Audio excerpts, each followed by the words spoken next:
What's up, y'all? I said, what's up, y'all? Look at me when I'm talking to you, bro. Nah, I'm just messing with y'all, man. This is your boy Knockout Boxing 86 TV, and we in here. So check this out, bro. Before we get going on today's video, be sure to hit that like button, subscribe to the channel, share the video, turn on the notification bell.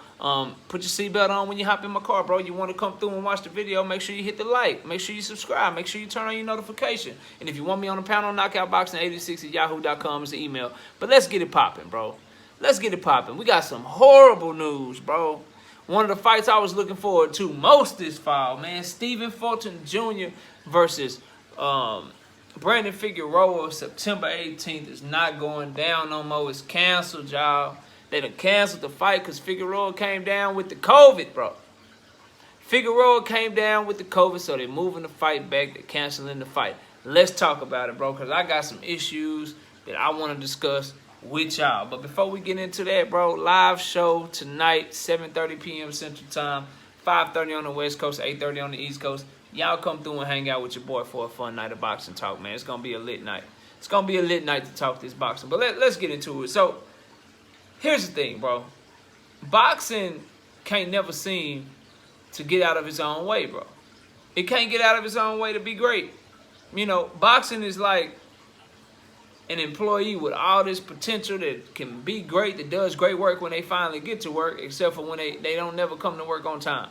They're always an hour late. So you got to fire them because you can't let them come to work an hour late every day. Everybody else showing up on time no matter how much potential they got. Bro, you can't be on time nowhere. I can't trust you. So I got to let you go. That's boxing right now with this COVID shit. Look, bro, like, it's time.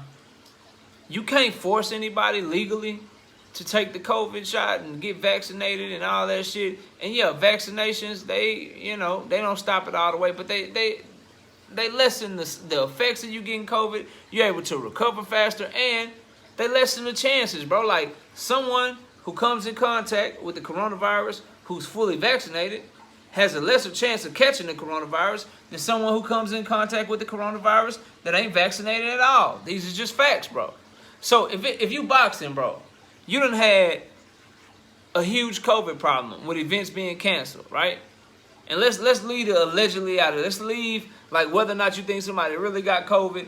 Let's just talk about fights that have been canceled because of COVID this summer alone. In June, Teofimo Lopez, George Kambosos. How much different would boxing be right now if Teofimo Lopez and Kambosos happened in June like it was supposed to, and let's say Kambosos won, or let's say Teofimo Lopez won, and Nakatani fought Lomachenko, and Lomachenko won? How much closer will we be to Teofimo Lopez versus Vasily Lomachenko, or Teofimo Lopez versus Devin Haney? Because remember, Devin Haney and Jorge Linares fought around the same time.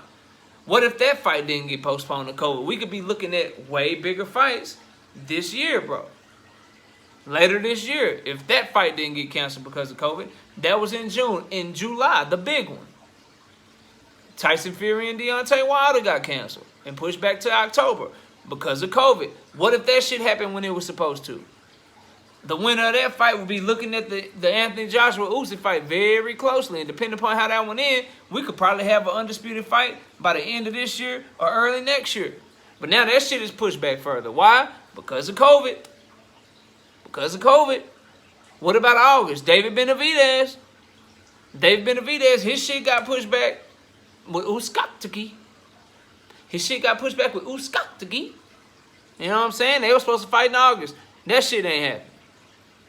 That shit ain't happened. Spence and Manny Pacquiao, that's injury. We don't include that one. And now this big unification fight down at bantamweight, bro.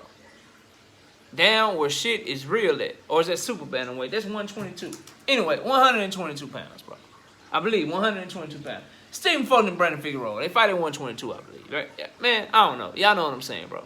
This fight got postponed. It's supposed to be next week. Imagine if they fought and then they could unify the division some more later on this year. But now this fight is getting pushed probably to later on in the year. And so we won't be unifying that division until sometime next year. COVID is putting a monkey wrench in boxing right now, bro. And the fighters and the promoters and the sanctioning bodies, they won't work together to save their life and it's killing boxing, bro. Like, you gotta make it detrimental for these dudes to test positive for COVID, bro.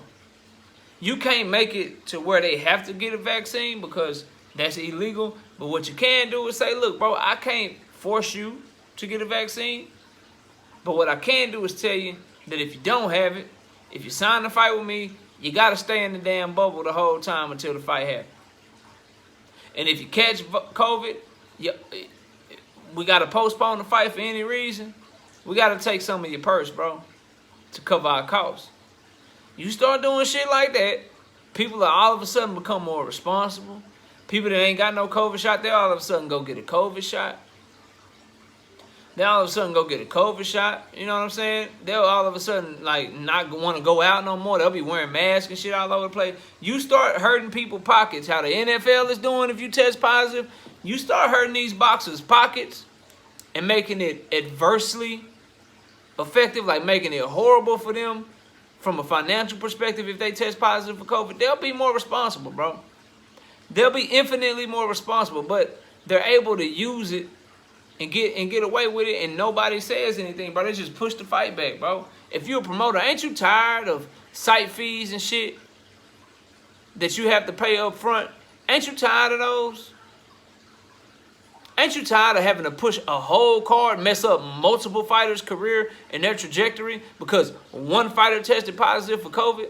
What about all the people that got put on hold? Like, think about how many great fighters' career got put on hold, not just main events. Who else was on the Fury and Wilder card back in July? F.A. Ajagba was on it. Frank Sanchez was on it. They could be on the bigger and better things, one of them, whoever won. Jared Anderson was on it. His career is being held up right now. One of the top prospects at heavyweight. My top prospect, I think he's the best prospect at heavyweight, and I don't think it's that close. Right? His shit got put on hold. Think about the other fighters, bro. Think about how many people's careers being messed up because of COVID, and they ain't even test positive for it. But they want a fight card where somebody test positive for it. And think about what it does to fans, bro. Like, ain't nobody trying to come to that shit. People come into fights that live there, bro, or just got money like that, fam. Ain't nobody trying to, like, how many people rebuying tickets for Wilder versus Fury, bro? Nobody trust that shit. Nobody trust that shit. How many people buying tickets for Teofimo Lopez versus Kambosos? I guarantee you this. It would have sold way better if they had the fight when it was supposed to. I tell you that much. The fact that promoters and sanctioning bodies don't see this, like, if you got the power, if you the WBC, if you got the power to be like, yo, we about to hire VADA, bro. We hiring VADA, and this is the list of stuff that we testing positive for. And if you test positive for this shit, you cheated, you're getting suspended, right? And then if somebody tests positive for one of them substances, you got the power to ignore that shit and still let them fight for your world title and Oscar Valdez. You let him do that shit. If you got the power to do that, you mean to tell me you don't have the power to make it very, very motivating for a fighter to go get the COVID shot? Go get the vaccine? Like, you mean to tell me you, Bob Arum, you got all these fighters' career in your hands. You Al Heyman in the PBC. You got all these fighters' career in your hands. You mean to tell me y'all can't put some in these contracts to make sure these dudes get vaccinated? Again, not forcing them, but just making it clear to where, like, they don't even want to risk it. Like, look, bro, if you I got these other fighters I gotta pay. I got these other fighters I gotta pay. They can't miss a paycheck. And so if you ain't able to fight because you got COVID, you gotta bring something out your purse to help me pay these dudes. Well, I only pay you 70% of what we agreed to, 60% of what we agreed to, because you costing me money. If you the sanctioning body, look, we sanctioning the fight. If you get COVID a week or two before the fight, man, look, we still need at least some of that sanctioning fee, bro. We still need that. Like, there's things that these sanctioning bodies and these promoters can do to make sure that the sport don't suffer the way that it has, bro. And it's suffering bad right now with this COVID shit, man. How many fights have we missed out on or had postponed because of this, man? It's been too many, bro. It's been too many. Meanwhile, these other leagues are figuring out ways to get their players, get their staffs vaccinated to where they still able to compete. Boxing can't figure this shit out. Boxing is having a hard time figuring anything out these days, man. And it's sad, bro. It's sad. So overall, man, Stephen Fulton, Brandon Figueroa, it ain't going down. It's another bad look for boxing in general. Another bad look for these boxers, man. I ain't saying Brandon Figueroa wasn't careful. I ain't saying he was careful. I ain't saying he got COVID. He don't got COVID. I ain't got no reason not to believe him. He ain't running around here like Tyson Fury and shit. You know what I'm saying? He ain't doing that. So I hope full recovery for him. It just sucks that the sanctioning bodies in boxing is not doing more to protect these fighters and make their fighters protect themselves, bro. That's my thought on it. Y'all let me know y'all's down in the comment section. Comment down below. Hit the like. Subscribe to the channel. Share the video. Turn on your notifications. And if you want me on the panel, knockoutboxing86@yahoo.com is the email. Don't forget about our live show tonight, 7:30 Central Time, 5:30 on the West Coast, 8:30 on the East Coast. I appreciate y'all watching the video. Enjoy the rest of your day. And with that, we out here. Peace, y'all.